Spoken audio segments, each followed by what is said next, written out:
ఈ ముఖ్యమంత్రి చెత్త మాటలు మాట్లాడుతుండు తప్ప చేసుడు శాత కాదు. చెత్త మాటలు, కంపు మాటలు, నోటి మురికి మాటలు తప్ప ఒక్కటి కూడా ఆయనకు చేయనొచ్చే పరిస్థితి లేదు. చెత్త తీయడం కూడా చేతగాని మంత్రి. ఇంకా ఈయనేందో దావోస్ పోతాడట, ఈయన హార్వర్డ్ పోతాడట. నువ్వు హార్వర్డ్ పోతేంది, దావోస్ పోతేంది, చెత్త ఎత్తడం చేతగాని మంత్రివి నువ్వు. ఏమన్నా పేదలకు సాయం చేసినవా? పేదలకు ఇచ్చిన మాట నిలుపుకున్నావా? ఆలోచన చెయ్యండి. ఉల్టా ఏమంటుండి ఇప్పుడు? ఏమన్నా గట్టిగా అడిగితే పేగులు తీసి మెడలేసుకుంటా, కండ్ల గుడ్లు ఉడవికి గోటీలాడతా, లాగుల తొండలు జొర్రగొడతా. గిదా ముఖ్యమంత్రి మాట్లాడేది?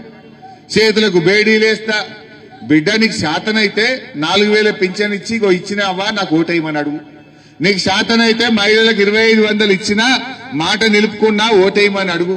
నీ మొఖానికి ఎరువు బస్తాలు ఇచ్చే తెలివి లేదు. రైతులు యూరియా బస్తాలు దొరకక ఎంత ఇబ్బంది పడుతున్నారు. ఇవాళ రైతులకు రైతు బంధు పట్టలేదు. రైతుల్ని మోసం చేసినావు, మహిళల్ని మోసం చేసినావు, నిరుద్యోగ యువకుల్ని మోసం చేసినావు, మా ముస్లింలను మోసం చేసినావు, మా బీసీలను, ఎస్సీలను, ఎస్టీలను మోసం చేసినావు. అన్ని వర్గాలను కూడా మోసం చేసిండు.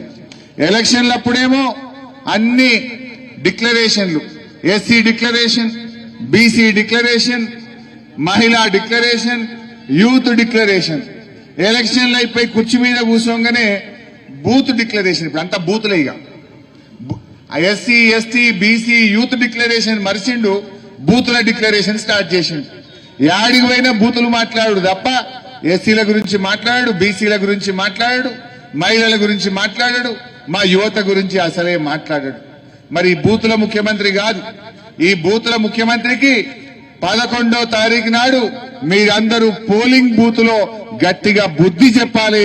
బూతులొద్దు, మాకు పథకాలు కావాలి, మాకు డిక్లరేషన్లు అమలు కావాలి. నీ బూతు మాటలతో మాకు పని లేదు.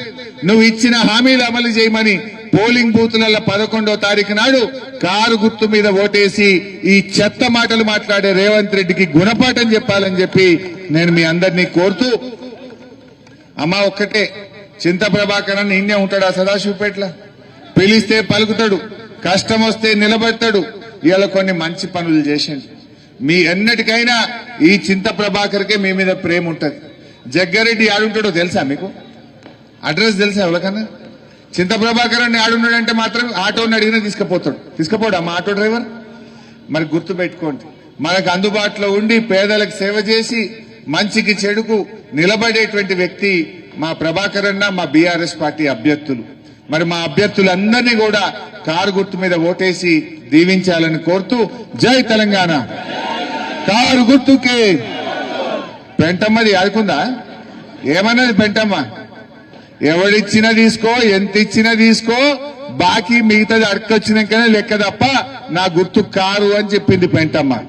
సదాశివపేట మే బీఆర్ఎస్ జీత్ జాతి, కార్ జీత్ జాతి బోల్ రही. ఇవాళ మా అభ్యర్థుల్ని కూడా ఒక్కసారి పరిచయం చేస్తా. 3వ వార్డు నుంచి కర్రే రవి, తమ్ముడు కర్రే రవి గారిని దండం పెట్టుకో, కారు గుర్తుకు ఓటేసి తమ్ముడు రవిని గెలిపించాలని కోరుతా ఉన్నా. నంబర్ 4 నుంచి मोहम्मद नजीरुद्दीन भाई को कार के निशान पे वोट डाल के जिताइए। नंबर 5 हमारे बहन यास्मीन बेगम वहाद भाई को आप जिताना चाहिए। 6వ వార్డు నాగుర్ల మನೆమ్మ విజయ్ కుమార్, నాగుర్ల మನೆమ్మ విజయ్ తమ్ముడు, వారిని గెలిపించాలని కోరుతా ఉన్నాం. ఏ బాబు మగపిల్లలు జరగండి రా బాబు. అరే పీచే హటో, లేడీస్ మీద పడకుండా జరుగురా బిడ్డ, ఇంకా జరుగు. ఏ తమ్ముడు ఫోన్ బంద్ చేయను, జరుగు ఇంకా జరుగు. మీరు కూడా జరుగురు బిడ్డ, లేడీస్ మీద పడకండి. జరుగురా బాబు. తమ్ముడు ఏం ఫోటోలు రా ఊకే, జరుగు. మహిళలకు ఇబ్బంది కానియద్దు, జరుగురా బిడ్డ. 8వ వార్డు 7వ వార్డు తమ్ముడు విద్యాసాగర్ రెడ్డి, మా అన్నగారు విద్యాసాగర్ రెడ్డి గారిని గెలిపించండి. అట్లే 8వ వార్డు నుంచి సోమశేఖర్ గారు, 15వ वार्ड हमारा बहन हसीना बेगम मोहम्मद नसीर भाई,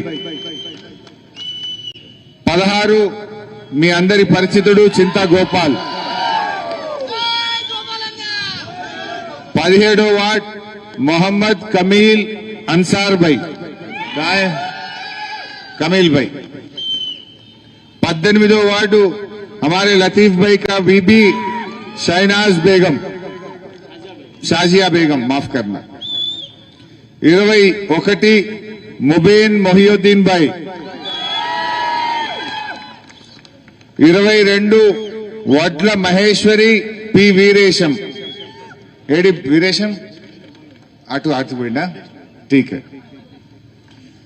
ఈరోజు ఒక్కటే ఆలోచించండి, అన్నం పెట్టిన వాళ్ళు కోటేద్దామా, సున్నం పెట్టిన వాళ్ళు కోటేద్దామా?